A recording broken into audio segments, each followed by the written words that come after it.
আচ্ছা, তোমাদেরকে যদি বলা হয় যে তুমি 20 টাকা করে জমাতে শুরু করো, এই কথাটা শোনার পরই সর্বপ্রথম তোমার মনে হবে এই যুগে দাঁড়িয়ে, এই যা মূল্যবৃদ্ধির দুনিয়া, এই যুগে দাঁড়িয়ে 20 টাকা, 20 টাকা জমিয়ে আমি কি লাখপতি হতে পারবো, বা আমি কি কোটিপতি হতে পারবো? 20 টাকা করে জমিয়ে কি হবে? বাজারে যদি 20 টাকা নিয়ে যাই, তাহলে এখনকার যুগে দাঁড়িয়ে সত্যি তেমনভাবে কি কিছু হয় 20 টাকা দিয়ে? জানি এত কিছু প্রশ্ন আমাদের সামনে চলে আসবে, কিন্তু এই 20 টাকায় যদি একটা সময়ের পর, বারবার কথাটা মন দিয়ে শোনো, একটা সময়ের পর যদি তোমাকে সব কিছু এনে দিতে পারে, তাহলে কেমন হবে? আমাদের কোনো ধারণার মধ্যেই নেই 20 টাকার ক্ষমতা কত বড়। এই সাধারণ 20 টাকায় কিন্তু আমাদের জীবনের বা আমাদের ভাগ্যটা পুরোপুরি কিন্তু পরিবর্তন করে উঠতে পারে। নিশ্চয় জানতে ইচ্ছা করছে 20 টাকার কামালের কথা, তাই না? তাই তোমাদেরকে বলছি, একটুখানি মন দিয়ে শেষ পর্যন্ত শোনো। আশা করি তোমরা বুঝতে পারবে বা তোমরা উপকৃত হবে যে 20 টাকা তোমাদের ভাগ্যটা কিভাবে বদলে দিচ্ছে। বাড়তি কথা না বলে আজকের আলোচনাটা আমি শুরু করছি। প্রথম পয়েন্টটা বলি, 5 আইটেমস চ্যালেঞ্জ। কি এই বিষয়? এমন 5টা খরচা আমাদেরকে কিন্তু আইডেন্টিফাই করতে হবে, যেটা সাপ্তাহিক। এমন 5টা খরচা, যে খরচাটা আমাদের না করলেও চলতো, সেইটাকে সর্বপ্রথম কাজ হবে খুঁজে বার করা। আচ্ছা, আমি একটা দুটো এক্সাম্পল দিয়ে বোঝাচ্ছি। অনেক মানুষ রয়েছে বাড়িতে চা না খেয়ে, চাটা খাওয়া মানেই তারা মনে করে বাইরে থেকে আমাদেরকে খেতে হবে, এবং বাইরের চায়ের দামটা অনেকটা বেশি নেয়। আর শুধু তো আমরা চা খাচ্ছি না, চায়ের সাথে আবার হয়তো একটা করে বিস্কিট নিয়ে নিচ্ছি, সেইটার জন্যও কিন্তু একটা আলাদা অ্যামাউন্ট কিন্তু পে করতে হচ্ছে আমাদেরকে, আর সেটা বেশি, বাড়ির তুলনায় 100 বার বেশি। এই একটা খরচা, এটা কিন্তু আমরা না করলেও কিন্তু করতে পারি। আমরা এই জিনিসটা কিন্তু বাড়িতেও করতে পারি। বা এমন কিছু জিনিস যেটা আমাদের না করলেও চলতো। আমি তোমাদের একটা এই খাওয়ার উদাহরণ দিলাম। অনেক মানুষ রয়েছে সপ্তাহে পার্টিকুলারলি 2 দিন কি 3 দিন সকালবেলার ব্রেকফাস্টটা বাড়ির বাইরে করে। সেটা তো না করলেও চলতো, বাড়িতেও তো করা যেতে পারতো। এই ধরনের খরচাগুলোকে আমাদের রেকটিফাই করতে হবে বা আইডেন্টিফাই করতে হবে, যে না, এই খরচাগুলো আমরা কিন্তু না করলেও করতে পারি।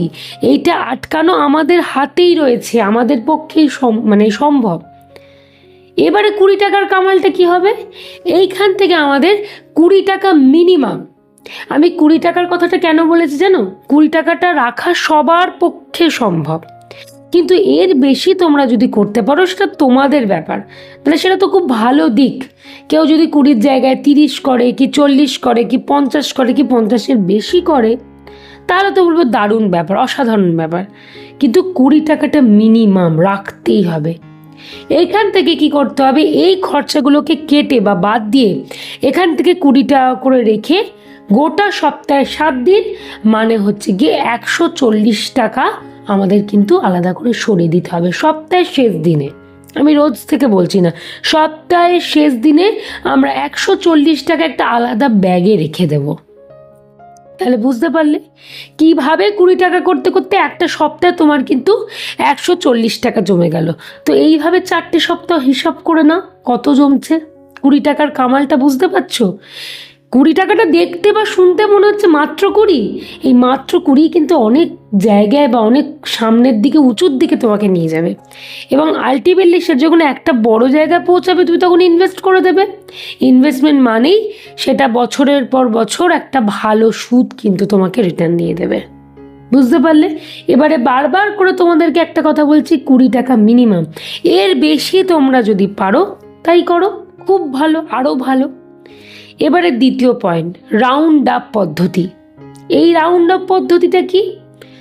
আমরা ধরো জানি কোনো জিনিসের দাম 80 টাকা, কিন্তু তোমার কাছে কোনো খুচরো নেই।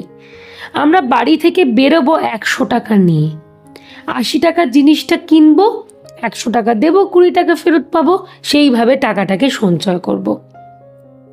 আবার দেখা গেলো কোনো জিনিসের দাম হয়তো 30 টাকা, আমরা বেরোবো রাউন্ড একেবারে 50 টাকা নিয়ে, খুচরো নেই আমাদের কাছে, 20 টাকা সেভ করব, করে নিয়ে সেভ হবেই, 30 টাকা দাম হলে তো 20 টাকা সেভ হবে, সেইটা নিয়ে একটা আলাদা ব্যাগে সঞ্চয় করে ফেলুন। এইটা আমাদের কিন্তু লাগাতার হারে করতে হবে। আমি এটা কিন্তু পার্টিকুলারলি কোনো দিন বেসিসে বলছি না বা সপ্তাহের বেসিসে বলছি না, এইটা মানে যখন খুশি, মানে যে এনি টাইম আমরা কিন্তু এই পদ্ধতিটাকে অবলম্বন করব আর 20 টাকা করে সেভ করতে পারবো। সহজে বোঝাতে পারলাম আশা করি। এবারে 3 নম্বর পয়েন্ট, ধারাবাহিকতা।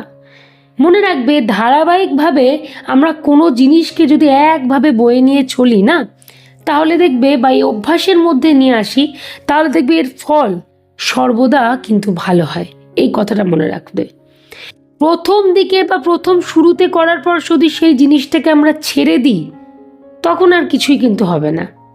কিন্তু তুমি যদি বেশ মাসের পর মাস, বছরের পর বছর কন্টিনিউ জিনিসটা চালিয়ে যাও, কি চালানোর কথা বলছি, 20 টাকা করে সঞ্চয় মিনিমাম যদি চালিয়ে দাও, একটা সময়ের পর কিন্তু জিনিসটা ফুলে ফেপে উঠবে।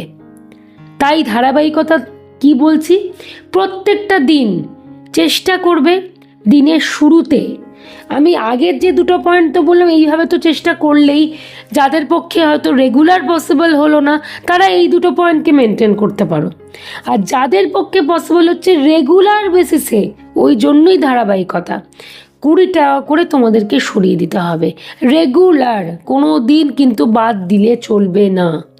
একটা এমন দিন আসবে না যেদিনকে বাদ দেবে, যদি কোনো কারণে না পারো পরের দিনকে কিন্তু সেটা তোমাকে অ্যাডজাস্ট করে নিতে হবে। ভাবলাম না আজকের দিনটা পারিনি, থাক একটা দিন নয় বাদই গেল, না, এইটা করা যাবে না। যে কোনো কাজ যদি তুমি ধারাবাহিকভাবে করতে পারো, এর ফল কিন্তু খুব ভালো হয়, এইটুকু তো আশা করি বিশ্বাস রাখতে পারবে। তাই বলছি, এইগুলোকে অ্যাপ্লাই করার চেষ্টা করো, তারপরে তোমরা নিজেরাই টের পাবে যে 20 টাকার ক্ষমতা কত।